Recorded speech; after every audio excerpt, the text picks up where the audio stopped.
আসসালামু আলাইকুম রহমতুল্লাহ বরকাতুহু। সহিহ বুখারীর হাদিস 1051 হযরত ইমরান ইবনে হুসাইন রাদিয়াল্লাহু তাআলা আনহু হতে বর্ণিত। তিনি বলেন, আমার অর্শলোক ছিল, তাই রসুল সাল্লাল্লাহু আলাইহি ওয়াসাল্লামের খিদমতে নামাজ সম্পর্কে প্রশ্ন করলাম। তিনি বললেন, দাঁড়িয়ে নামাজ আদায় করবে, সামর্থ্য না হলে বসে, যদি তাতেও সামর্থ্য না হও তাহলে কাত হয়ে শুয়ে।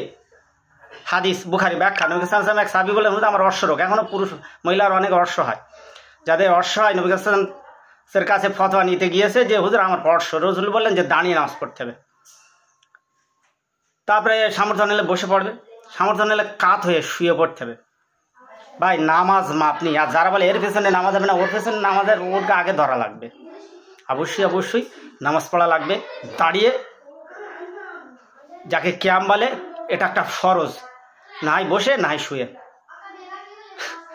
আর যারা বলেন নামাজ পড়ে কী হবে, এরা হচ্ছে বড় শয়তান।